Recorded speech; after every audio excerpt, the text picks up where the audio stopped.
Welcome back to the channel, guys. So today we finally got in the RetroFlag Sega Genesis controller USB. It came out alongside the MegaPie case from RetroFlag for our Raspberry Pi. We can make our own little Sega Genesis Mini now. This thing is flipping sweet. Love this case. I think it's the best case out there.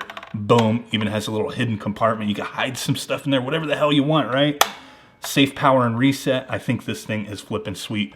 My favorite case as of yet. The functions, the way it looks, the build quality. This thing is flipping amazing. So I'm super excited to check out this controller today. So there are some caveats to using a 6-button Sega Genesis controller on Raspberry Pi using RetroPie. And I'm going to go over some of that, how to set this up, because it's not just a simple plug it in, you're good to go. There's some few little things you got to do to make sure you're using this properly on your Raspberry Pi to play Sega Genesis games. So here's the box this bad boy comes in. It does retail for 15 bucks, whereas the case is 25, so about $40 if you just want a complete set with one controller anyway. So let's go ahead and take a look at the back of the box.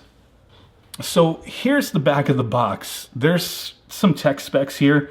The compatibility for this controller, it can be used for your Nintendo Switch, Windows, or Raspberry Pi. You have the Switch input, D input, and X input. We're going to need to use D input, and I'm going to show you how to use that. Dimensions, this bad boy is 140 by 74 by 30 millimeters. Wow, I don't know what any of that means, but hey, that's what it is. Working conditions, man, I hope the working conditions are pretty good. Temperatures, 5 to 40 degrees Celsius. What the frick? Humidity, 5 to 90%. What the hell are you guys talking about, man? Can we submerge this underwater like 30 meters or something? Okay, just don't have this thing exposed to extreme heats or extreme humidity. You don't want to get this thing melted or wet, I guess. All right, I've never seen that before on a device like this, but hey, it is what it is. Special features, you got turbo, plug and play, and what's included in this box? The classic USB gamepad. I always find that freaking funny when it's a box that comes with one item, just one item, and they still have to put on there, hey, this includes what the box says it includes, right? Kind of strange. On this side, you do get directions. Inside the box, it does not come with any kind of paper directions. I found that kind of strange, but hey, it is what it is. You are going to want to know these directions, though. So it does say Switch, it's plug and play, all devices, plug and play, model, MPAD. I don't know what the hell that means, but it's plug and play for some devices. Raspberry Pi, using RetroPie, I mean, obviously you have to input your controls, your buttons, but there's more to it than just that, and we're going to talk about that in a second, and showcase you using this, give you guys my impressions on it. So you have X input. X input is the default, and we don't want to use that for Raspberry Pi. It won't recognize it as the controller it actually is. But if you need to use this in X input mode, you'll hold X on the controller. You'll hold the X button and plug it in, and it'll be in X input mode. D input, it's going to be a similar thing. You'll just hold the Y button when you plug it in. Pretty nice. Button swap, you can press and hold select L and R for 3 seconds to swap the Z with L and the C with R. So that can come in handy with some things. Turbo, hold L and select plus one of the face buttons, A, B, or X and Y to turn it on or off. Only those buttons function in turbo mode for whatever strange reason. So there you go. Now as far as the controller, this thing, it's small. It is fairly small. It's a Japanese style. It does fit fine in my hands. The D-pad feels all right, but I do want to give you like you can hear this like crunchiness. It's not really crunchiness. It feels like stretching plastic. I don't know. It doesn't affect the gameplay though, but I do have to point that out if you can hear that. Kind of strange, right? But the D-pad, I've already used this, and we're going to test it out in a moment and give you my final thoughts and show you how to set it up. But the D-pad does work fine, rocks nicely. The buttons feel good. They're not too stiff. They feel great. The select and start, or they'll be minus and plus for your Nintendo Switch. Pretty cool this thing works on the Nintendo Switch. Play Sonic Mania, various other games. I do have one little issue that kind of bothers me, is this controller does have an L and R button. And you might be saying, why the hell do you care that it has an L and R button? Well, there's a couple reasons. One, with 6 face buttons, I don't need this. This is pointless. But second, just by holding it, I'm holding the controller like this, these buttons are so easy to register. They just, you know, you could, like, you probably barely even see my finger moving. They register just with the slightest touch. So that can be an issue depending upon if you have these buttons, you know, registered to something that does, you know, some kind of button press. So you might not want to use these. For me, I'm not using them, but I did have to point that out. They're so very easy to register depending upon how you hold this. You know, if you have your index fingers over the top and you're hitting that D-pad, you know, my finger rocks a little bit, it's going to hit it. It registers the button. So just had to point that out. So build quality, everything looks really good with this thing. I don't like the L and R buttons. That's about it. Can't really complain about much else. The cable, it is 6 feet, so it's not extremely long, but most people should be fine with that, I would imagine. But usually, the longer the better, right? But 6 feet, I measured this bad boy because it didn't say on the box, so there's that. So let's go ahead and plug this thing in to the little RetroPie. Freaking love this, dude. Really do. We're going to plug it in, test it out. I'm going to show you how you set this controller up. So let's go ahead and do that now. Okay, my boys and girls. So we've got the RetroPie case plugged in, booted up. We got RetroPie running. We got the little 6-button RetroFlag controller set up. Now, before I give you my final impressions on this controller and what I really feel about it, I want to explain to you how you need to set this up to actually use it, because it's not plug and play for RetroPie anyway. If you just plug it in, you don't do any of these steps, and you set up your controls, you're going to have a lot of issues. And if you by chance get things set up decently well, when you play Sega Genesis games, it's only going to use these bottom 3 buttons, and they may not be mapped properly no matter what you do. So that's why I wanted to showcase this real quick. So this is just the basic steps. When you first plug this controller into your RetroPie setup, you are going to want to hold the Y button. Hold the Y button, pop in that USB, then it's going to be in D input mode. If you don't hold anything from when you first get this fresh, it's going to be in X input mode.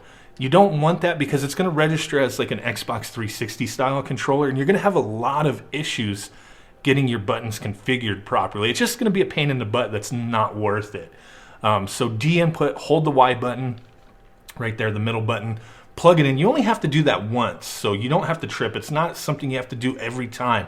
It's the first time you set this up to work on your RetroPie system. If you're going to swap it to something else and you need to change the mode, then yeah, you'll change the mode, but your initial setup, you only do it once. So once you do that, plug it in, and you're doing your configurations, your configure input, which if it's, you know, a fresh image and it's prompting you to do that, or if you just have a keyboard or another controller plugged in and you select configure input, follow these directions I have up on the screen right here. It may seem a little funky, especially, you know, with the buttons not being lettered to what we're looking at up there, but I guarantee you, configure it to that, and this will work fine once we do these other steps. Those buttons, doesn't make sense when you look at it. The A button is the C button, what? But it works. It will be registered exactly the way Sega Genesis wants it to be. Now, if you want to use your controller for other systems, you can go into RetroArch, change the buttons in the quick menu to register the way you want them to do without actually changing the configuration. And I've touched on that before in other tutorials, but today we're only worried about Sega Genesis because Sega Genesis style controller and RetroPie case. That's what we want to focus on. So follow those directions, you'll be good. I'll put a link in the description so you can find this to follow it. Now, once we go ahead and get into a game, I'm going to go into Street Fighter 2 because that's the most obvious choice using a 6-button controller. We have a couple things we got to do.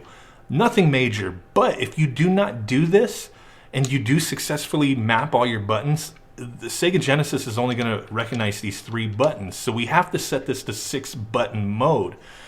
So to get into RetroArch, what we're going to want to do is hold select and X. And this is funky, but you have to remember our X button on the Sega controller is actually the Y button I promise you, you'll get used to it. Don't worry. And from there, we're going to want to go in the quick menu. And then in quick menu, we're going to want to go down to options. Now, this is what we need to do here. So input device. Default, it's going to say 3-button pad. And like I said, it's only going to register those bottom 3 buttons. The rest of them are going to do nothing. It's not going to work for you. You're not going to be able to play any of the games in 6-button mode. So this is very important.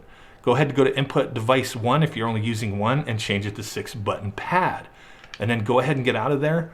You can either save it to core overrides or game overrides.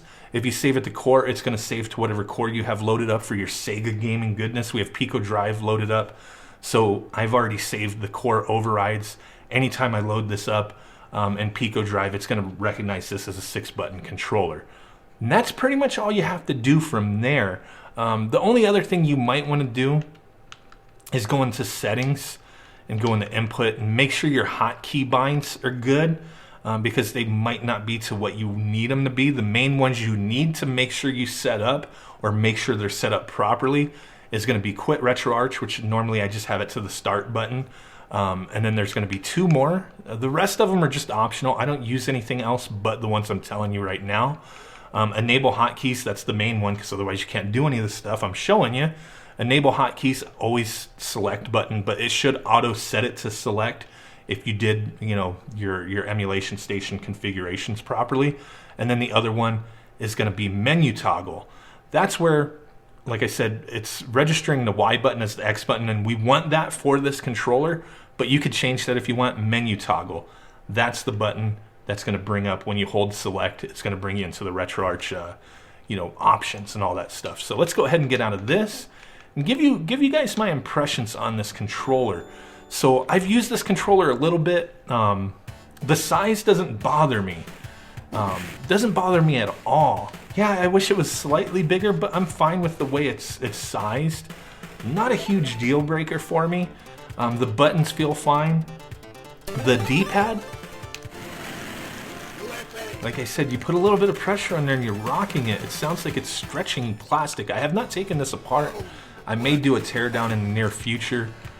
But yeah, you get that weird little crinkling, like there's almost like some kind of crinkle paper, and I don't know, man, it just sounds weird. And it's a little distracting, to be honest with you. The L and R buttons, I don't have them doing anything, I don't think. Let me find out. But yes, I'm still, they're kind of elevated slightly, or at least I'm looking at this and it looks like they're slightly elevated. They're not exactly flush with the controller.